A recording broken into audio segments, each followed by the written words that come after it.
नमस्कार बंधुगण, कहानी दुनिया को आपण मानक स्वागत। आज कहानीर ना है जनपदरे एक राक्षस। विंध्याचलर जंगल रे बास करुथाए कामरूप नामक एक राक्षस। से निजर इच्छा शक्ति अनुसार रूप धारण करि पारुथिला। किछि दिन परे हठात तार जीवन प्रति वितृष्णा जात हैला। आउ से मरिबाको इच्छा कला, किंतु से जानि नथिला किपरि मरिबो। पहाड़ उपरू गोड़ बढ़ाइले तलकू लगे, समुद्र पानी तो तापाई आंठुए। अन्य रूप नेले मध्य मला बेलू निज रूप पाई जाए, तेणु से मरिबा पई कौनसी उपाय पाइला नहीं। थरे विंध्याचल को जड़े तेजस्वी ऋषि आसिले। से तांको तेजरे प्रभावित होई मनीष रूप धरी ऋषि पाखकू गला, आउ तांको निजर कहानी सुनाइला। ऋषि राक्षस को कहले, देख, राक्षस मानकर समय क्रमे लोप पाई जाउची। ता छड़ा राक्षस जन्म रे कौनसी सुख नहीं। तू जे निज जीवनर अंत करदेवाकू चाहूचु ताहा खूब भल कथा, किंतु तोर आयुष तो बहुत लंबा, तेणु तू एबे मरीगले तोते पुणी एक राक्षस जन्म नेबाकू पड़िबो। किंतु तू की प्रकार जन्म चाहूचु कहिले मु तोते जन्मरू मुक्त करदेबी। बहुत चिंता करी मध्य कामरूप ठीक करि पारला नहीं जे से ऋषि को कौ जन्म मागिबो।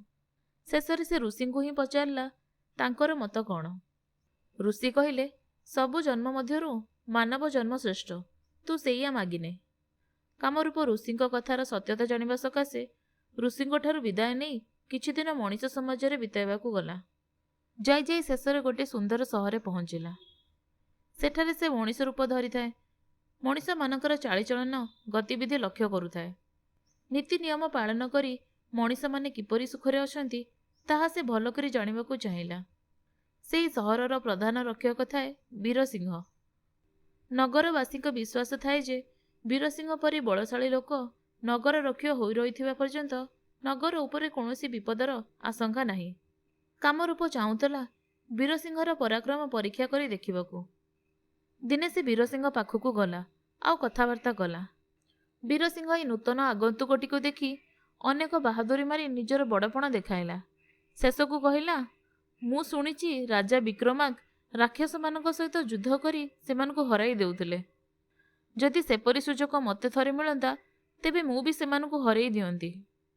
एकथा सुनिबा मात्रे कामरूप निजर प्रकृत रूप धरी कहिला, वर्तमान तू 3 थर मते परिक्रमा करी मो पादरे प्रणाम कर, तेबे जाई तते मो प्राण नहीं जीवकू देबी। वीरसिंह थरी थरी राक्षसर कथा अनुसारे परिक्रमा करी ता पाद तले पड़ीगला। मानवंकर पराक्रम किपरि से कथा भल भाबरे बुझीगला कामरूप। सेठारु जाई से आउ एक नगरी रे जड़े धनी घरे पहुंचिला। धनी लोकर हेमांगी नामर गोटे सुंदर झील थाए।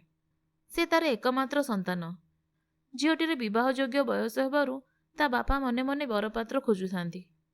दिने कामरूप एक सुंदर युवक होई सेठारे पहुंची धनी लोक को कहिला जे से तांको कन्या को विवाह करिबाकू चाहे। धनी व्यक्तिटी एते सहजरे मानिजिबा लोक नथांती।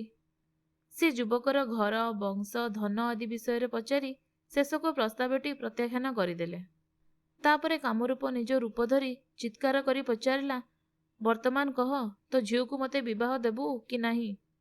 धनी व्यक्तिटी भयर छानिया हो जाई विवाह देव बोली तरबरे हाँ कहीदेला। ता भय देखी राक्षस थटारे अट्टहास्य करि उठिला, आ तत्क्षणात सेठु चलीगला।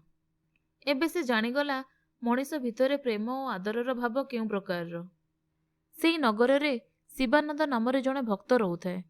प्रतिदिन ता घरे भजन कीर्तन हुए। असंख्य भक्त मानकर जीवा आसिबा लागिथाए।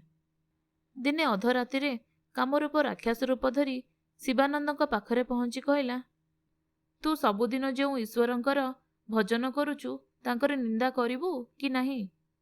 शिवानंद राक्षसर पाद धरी कहिला, मते से पापीर भाग करांतु नहीं। राक्षस किंतु नछोड़ बंधा। शेषकू शिवानंद नाचार होई निज जीवन रक्षा करिबाकू जाई राक्षसर कथा अनुसार ईश्वरंकु गालीदेला। तापरे कामरूप सेठार मध्य चलीगला। ताको जना पड़ीगला मनीष मानकर भक्ति केते दूर। तापरे कामरूप सीधा विंध्याचल को लेउटी आसिला। ऋषि को दर्शन करी कहिला, ऋषिवर, आपण तो भल मानव जन्म कथा कहले, किंतु मु देखिली मानव खूब स्वार्थी। एकथा सत जे ମାନବ ସୃଷ୍ଟିର ସମସ୍ତ ପ୍ରାଣୀଙ୍କ ଉପରେ ଅଧିକାର ସାବ୍ୟସ୍ତ କରିପାରିଛି, ସଭ୍ୟତା ସୃଷ୍ଟି କରିଛି, ଆଉ ସୁଖମୟ ଜୀବନ ମଧ୍ୟ ବିତାଇ ପାରୁଛି। କିନ୍ତୁ ତାର ଜୀବନ କୃତ୍ରିମତା ଭାବ ଓ ନାଟକ ପରି। ସେ ଯାହାକୁ ଠିକ୍ ଭାବି କାମ କରେ ସେଥିରେ ବି ତାର ବିଶ୍ୱାସ ନଥାଏ। ଋଷି ପଚାରିଲେ, ତେବେ ତୁ କହ, କେଉଁ ଜନ୍ମ ଚାହୁଁଛୁ? କାମରୂପ କହିଲା, ମୁଁ ମଣିଷ ଜନ୍ମ ହିଁ ଚାହେଁ। ଋଷି ଆଶ୍ଚର୍ଯ୍ୟ ହୋଇ ଏହାର କାରଣ ପଚାରନ୍ତେ କାମରୂପ କହିଲା, ମଣିଷ ଜୀବନ ଯେତେ କୃତ୍ରିମ ହେଲେ ମଧ୍ୟ ତାହା ମଣିଷ ଜନ୍ମ। ମୁଁ ସବୁ ପ୍ରକାର ଶକ୍ତିରେ ଶକ୍ତିଶାଳୀ ହୋଇ ମଧ୍ୟ ଜୀବନ ପ୍ରତି ବିରକ୍ତ ହୋଇଗଲି। କିନ୍ତୁ ମୁଁ ଯାହା ଦେଖିଲି, ମଣିଷ ତାର ନିଜ ଜୀବନକୁ ବେଶୀ ମୂଲ୍ୟ ଦିଏ।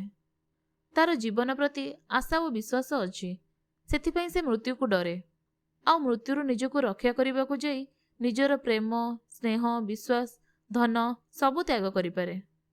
ଏଥିରୁ ସ୍ପଷ୍ଟ ଜଣାଯାଏ କି ମଣିଷ ଭିତରେ ଜୀବନ ପ୍ରତି ତୀବ୍ର ଆକର୍ଷଣ ଅଛି। ସେହି କାରଣରୁ ଜୀବନ ସାରା ବଞ୍ଚିବାର ଇଚ୍ଛା ରଖିଥିବା ମଣିଷ ଜନ୍ମ ମୋତେ ଖୁବ୍ ପସନ୍ଦ। ତାପରେ ଋଷି ରାକ୍ଷସ ଉପରେ କିଛି ମନ୍ତ୍ରିତ ଜଳ ସିଞ୍ଚିଦେଲେ। ସେ ତତ୍କ୍ଷଣାତ୍ ନଗରୀରେ କୌଣସି ଏକ ଘରେ ଜନ୍ମ ନେଲା। ଆପଣମାନେ ଶୁଣୁଥିଲେ ଜହ୍ନମାମୁଁର ଏକ ଗପ, ଜନପଦରେ ଏକ ରାକ୍ଷସ।